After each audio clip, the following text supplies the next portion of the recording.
नमस्कार दोस्तों, कैसे हैं आप सब? उम्मीद करती हूँ कि आप सब बहुत अच्छे होंगे। आज के वीडियो में हम बात करते हैं वट सावित्री व्रत 2024 में कब है, कैसे आपको पूजा पाठ करना और सरल विधि क्या है, हर एक चीज़ के बारे में आज के वीडियो में जानते हैं।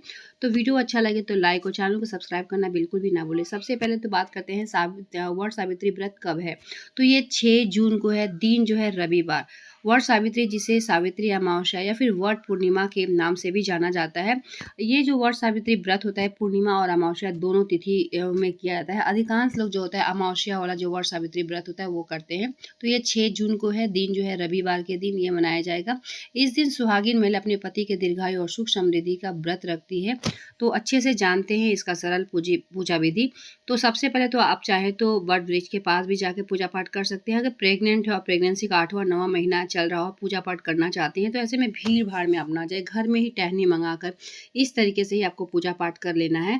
तो सबसे पहले तो यहाँ थोड़ा-सा आचमन करना है। अगर आप घर में करती हैं तो और भी अच्छे से आप पूजा पाठ कर सकती हैं, लेकिन अगर वृक्ष के पास जाती हैं, वट वृक्ष के पास, तो इसमें क्या होता है, बहुत टाइम लगता है। ये आयपन है, आयपन जो है आप आटा और हल्दी से बना सकती हैं, चावल के आटा से भी आयपन बनता है।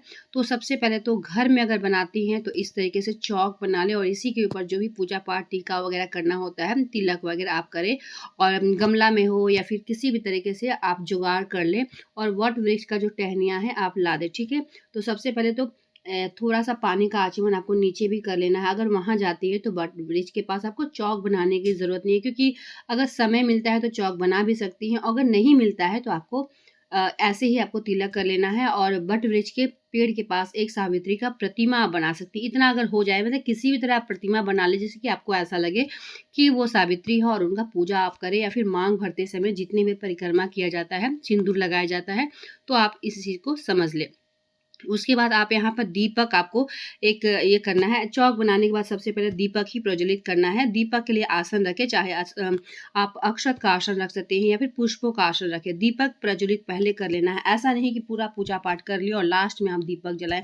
पूजा पाठ हम लोग जब करते हैं तो दीपक जो होता है साक्षी होता है, इसीलिए। ये कर लेना है। उसके बाद आपको क्या है, आयपन जैसे कि मैं बताई कि ये समझ लें कि ये तो मैं गमला में छोटा-सा एक तो है, घर में ही टहनी लाकर कर रही हूँ, आपको बता रही हूँ। तो अगर वहाँ है तो आप जड़ के पास इस तरीके से आपको कर लेना है। बहुत सारे लोग यहाँ कपड़ा चिपकाते हैं, लेकिन मेरे घर में ऐसा नहीं हुआ, अभी तक कोई करता नहीं है, तो इसलिए मैं आपको कपड़ा चिपका कर नहीं बता रही हूँ। अगर आपके पास कपड़ा वगैरह चिपकाया जाता है, वस्त्र दिया जाता है, मेरे यहाँ मौली धागा है, जनेऊ है, ये सब हम लोग कपड़ा स्वरूप, वस्त्र स्वरूप देते हैं, ठीक है? तो आपको अगर टहनी नहीं मिल पा रहा, जैसे कि होता है ना कि जड़ नहीं मिल पा रहा, जड़ के पास ग्रिल वगैरह लगा हो, तो इस तरीके से आप पत्ते में भी थोड़ा-सा आयपन जो है 5 पत्ते, 7 पत्ता, 9 पत्ता में आप छुआ सकते हैं। देखिए, ये आपको लेना बहुत ज़्यादा ज़रूरी है। इस टाइप का जो सिंदूर है आप लें और इसी सिंदूर से आप पूजा पाठ करें, सावित्री का जो मांग भरें और वही जो है जितने बार आप परिक्रमा करते हैं, यही सिंदूर अपने मांग में भरा जाता है और ये सिंदूर जो है अपने सिंधोरा में ज़रूर रखें। सिंधोरा का सिंदूर हमेशा आप निकालते नहीं रहना है और या फिर सिंदूरा का सिंदूर आपको निकाल के कहीं और नहीं रखना है। सिंधोरा जो है हमेशा भरते रहना चाहिए और कभी भी भूल कर भी ये ना बोले कि हमारा सिंदूर खत्म हो गया, कम हो गया। सिंदूर खत्म हो जाए तो इसका मतलब ये बोलना चाहिए कि सिंदूर हमारा बढ़ गया। इस बात को हमेशा ध्यान रखें। बहुत सारे लोगों का मुँह से मैं ये सुनते रहती हूँ और मैं बताती भी हूँ कि ऐसा नहीं बोला जाता है। और इस तरीके से देखिए, वहाँ आपको तिलक लगाना है, इस तरीके से आपको टिक देना है, दीपक दिखा देना है, इतना काम आपको करना है। घर में अगर प्रेग्नेंट है या फिर बहुत ज़्यादा भीड़-भाड़ में नहीं जा पाती है, पैरों में दर्द है, तो आप घर में भी इस तरीके से कर सकती हैं, कोई दिक्कत नहीं है। उसके बाद जो भी पुष्प है, फल-फूल है, आप यहाँ पर चौक के पास जो आप बनाई है, यहाँ पर भी आप कर सकती हैं और वट वृक्ष के पास भी आप सब कुछ चढ़ाएँ, जो भी आप लाए हैं। और वैसे मैं बता दे रही हूँ, 2 थाल आपको जो छूने का सामान होता है, वो आपको रखना है। एक तो आपको दान करने के लिए रखना है, दूसरा जो है आप पूजा स्वरूप आप करती हैं, वही फल जो है आपको प्रसाद स्वरूप घर भी ले जाना है और एक जो है श्रृंगार का सामान जो है अपने लिए आपको चढ़ाना है, जो कि आप सालों भर यूज़ कर सकती हैं या फिर किसी को चाहे तो अपने लोगों को आप दे सकती हैं, ठीक है? और जो भी ऋतु फल है, जैसे आम हुआ, ककड़ी हुआ, खरबूजा हुआ, जो भी ऋतु फल है वो आप चढ़ा सकती हैं सामर्थ्य के अनुसार। ये हो गया। और अगर पति अगर है तो ये सब प्रसाद तो आप पति को ज़रूर खिलाइएगा और अगर पति दूर है, हो सकता है 10-15 दिन बाद आए, महीने भर बाद आएँ, तो ऐसे में ड्राई फ्रूट उनके लिए ज़रूर से ज़रूर रखें, थोड़ा-सा ड्राई फ्रूट रख लें और जब भी वो आएँ तो यहाँ से थोड़ा-सा तिलक उठा लें और उनको ड्राई फ्रूट खिलाएँ प्रसाद स्वरूप, तिलक लगाएँ और आशीर्वाद भरपूर ज़रूर लें। तो ये प्रसाद जो है, इसमें से प्रसाद जो है आपको घर ले जाना। चढ़ा हुआ प्रसाद बहुत सारे लोगों का मुझे कमेंट्स आया था कि क्या होगा? तो चढ़ा हुआ प्रसाद में से थोड़ा सा प्रसाद आपको यहीं रखना है और जो थोड़ा सा प्रसाद है वो ले जाएं। ये एक आशीर्वाद स्वरूप ये प्रसाद होता है। घर में बच्चे हैं, पति है, परिवार है, आप दे तो इस तरीके से सिंधोरा अगर लेकर गई हैं तो सिंधोरा में भी थोड़ा सा आपको दीपक वगैरह दिखा लेना है। और सिंधोरा अगर आप नहीं ले जा पा रही हैं तो ऐसे में करना क्या, देखिए ये जनेऊ है, बहुत सारे लोग जनेऊ चढ़ाते हैं, बहुत सारे लोग नहीं चढ़ाते हैं, तो मैं यहाँ जनेऊ चढ़ा दे रही हूँ। ठीक है, ये भी हो गया। और सिंधोरा अगर आप नहीं ले जा पा रही तो घर से भी आप सिंदूर लगा के जाएं। और ये जो है जैसे कि मैं अपने लिए जो मुझे यूज़ करना है सब कुछ मैं यहाँ चढ़ा दे रही हूँ और इसी में से हमेशा मैं यूज़ करूँगी। तो एक थाल में थोड़ा बस, अगर बहुत ज़्यादा नहीं है तो सिंदूर और बिंदी, चूड़ी इतना तो आप अपने लिए रख ही सकती हैं। और जौ का दान करना अति उत्तम होता है। जौ दान करती हैं तो स्वर्ण दान के बराबर आपको जो है फल मिलता है। ठीक है, हर चीज़ बता दी। मौली धागा जो है आपको यहाँ थोड़ा सा वस्त्र स्वरूप आपको चढ़ा भी देना है। अगर आप कपड़ा नहीं चढ़ाती हैं तो थोड़ा सा आपको मौली धागा इस तरीके से यहाँ पर तोड़ के मैं चढ़ा दे रही हूँ। और ये चना है, आप चना फुलाया हुआ चना है, आप चाहें तो इस चने का भी आप डाल सकती हैं, यहाँ पर चढ़ा सकती हैं। अगर आप नहीं कर पा रही हैं तो बादाम जो है उससे भी आप परिक्रमा वगैरह कर सकती हैं। ठीक है, चना हुआ, बादाम हुआ, ड्राई फ्रूट हुआ, मिश्री हुआ, सबसे अच्छा मुझे जो लगता है वो बादाम और चना ही लगता है कि 11 हाथ में लेकर 11 बार आपको परिक्रमा कर लेना है, ज़्यादा आपको नहीं करना है। ठीक हो गया, ये भी कर लिए। अब आपको क्या करना है, यहाँ से समझ लें कि हस्बैंड का जो हैंकी हुआ, बनियान हुआ, कोई भी वस्त्र जो हस्बैंड यूज़ करते हैं तो थोड़ा सा यहाँ पर चढ़ा लेना है। और जब भी कोई वाइट, बिल्कुल वाइट गंजी है कुछ भी, तो थोड़ा सा उसमें ऐपन लगा ले। बिना, अब कहा जाता है ना सफ़ेद कपड़ा बिल्कुल भी नहीं चढ़ाना चाहिए, ये सब गलती आपको नहीं करना है। थोड़ा सा कॉर्नर में आप लगा ले जिससे कि ये हैंकी है जो ख़राब ना हो। सफ़ेद चीज़ है, दाग लग जाने के बाद, धोने के बाद वो पीला जो होता है लाल हो जाता है, आप सबको पता ही है।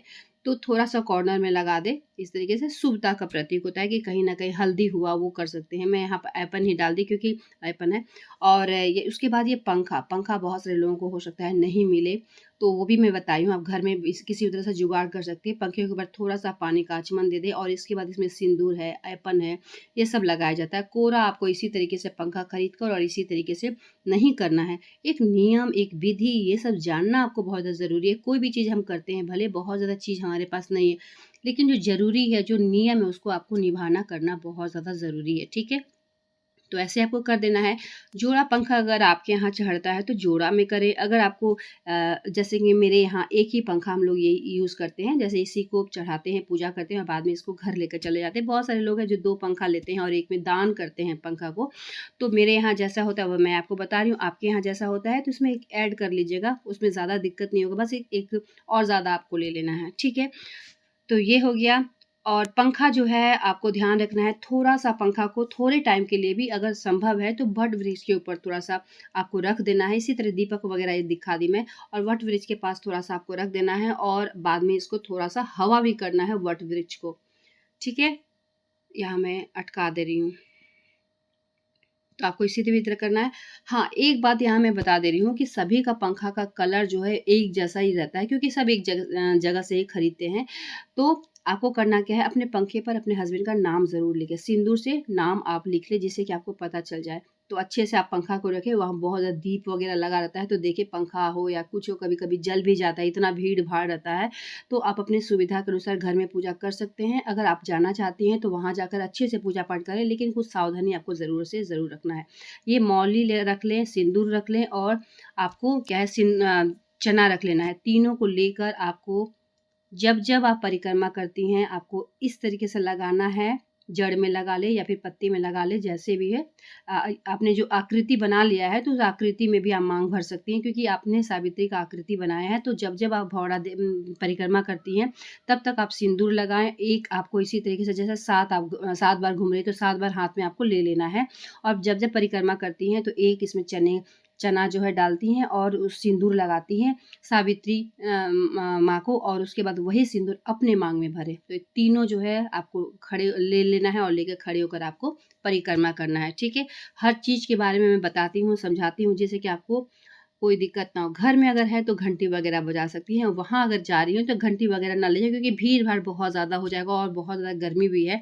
तो उस हिसाब से आप थोड़ा ही चीज़ ले जाएँ, दान का जो सामान है या फिर जो भी सामान अपने पास अपने लिए ले जा रही हैं, तो हर चीज़ को अच्छे से ले जाएँ। अगर सिंदूरा ले जाना पॉसिबल नहीं है तो घर से ही माँग भर के अपना जाएँ। वहाँ जाकर 5 सुहागिन का माँग ज़रूर भरें। अगर बरगद का पेड़ है तो गले आपको जो है 3 बार 5 बार मिलना होता है बरगद का, तो थोड़ा-सा गला आपको मतलब दाएँ-बाएँ करके आपको बरगद का पेड़ का आपको मिल लेना है, ठीक है?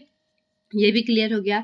और पूजा पाठ जब हो जाता है तो आचमन कर ले और प्रसाद थोड़ा-सा आपको यहाँ रख देना है, थोड़ा-सा परिवार के लिए लेके जाना है। जो भी दान का सामान है, वो दान का सामान आपको वहीं पे ब्राह्मण के पास ब्राह्मण वहाँ बैठे रहते हैं, तो वहाँ कथा सुन लेना है। संभव अगर है तो कथा ज़रूर सुनें और कथा सुनते सुनते समय हाथों में जो है पुष्प, फूल, अक्षत, पानी आपको ले लेना है। दक्षिणा स्वरूप जो भी आप लेना चाहती हैं, कथा सुन लें, उसके बाद वो दक्षिणा जो है वो ब्राह्मण को दे दें। और ये भी जो दान का सामान है ब्राह्मण को दे दें। अब टुकड़ा कोई भी रख सकते हैं, जैसे कि कपड़ा वगैरह नहीं है तो जो भी ब्लाउज का कतर पीस वगैरह बचा ही रहता है घर में, तो इसको भी आप दान स्वरूप कर सकते हैं, ठीक है? हर चीज़ को मैं बता दी। उम्मीद करती हूँ कि मेरे द्वारा दी हुई जानकारी से कहीं न कहीं आपको लाभ ज़रूर मिलेगा। छोटी-छोटी चीज़ें हैं, अगर बहुत ज़्यादा आपको सामान नहीं है तो कम चीज़ों में भी पूजा पाठ हो सकता है, लेकिन श्रृंगार का सामान आपको ज़रूर से ज़रूर लेना है। और ये प्रसाद है, आप अपने पति के लिए भी यहाँ से देखिए मैं ढेर सारे यहाँ पर चढ़ाई हूँ, तो कुछ प्रसाद जो है आपको यहाँ छोड़ देना है। कुछ ज़रूर छोड़ें और कुछ चढ़ाया हुआ जो प्रसाद है वो पति के लिए भी आप ले जा सकती हैं, बच्चों के लिए भी ले जा सकती हैं। आपको एक ही नहीं चढ़ाना है कि एक चढ़ा लिया और उसी को उठा कर ले गए। कुछ प्रसाद यहाँ पर आपको छोड़ देना है, कुछ यहाँ से आपको ले जाना है। चढ़ा हुआ प्रसाद है, बहुत ही अच्छा होता है, तो आप ज़रूर सबको खिलाएँ। और इस तरीके से 3 बार आचमन कर लें। और ये जा रही हूँ मैं अब, जैसे कि कथा सुनना है, तो ये सब लेकर अब जा रही हूँ, कथा सुनूँगी और उसके बाद से दान दूँगी। और जो भी चीज़ें हैं यहीं पर आपको रहने दें। दीपक वगैरह आप ध्यान से जलाएँ, यहाँ पर दिखाएँ जिससे किसी को तकलीफ़ ना हो। और भीड़-भाड़ है, इस चीज़ को आपको ध्यान रख लेना है। और गहना गुड़िया बहुत ज़्यादा आपको नहीं पहन के जाना है, अपनी सुविधा के अनुसार देख लें। सुबह सवेरे पूजा पाठ जल्दी कर लें, तो एक तो आपको छाँव भी मिलेगा, ज़्यादा धूप भी नहीं रहेगा और आसानी से पूजा पाठ भी हो जाएगा। चलिए मिलते हैं एक नए वीडियो के साथ, तब तक के लिए धन्यवाद।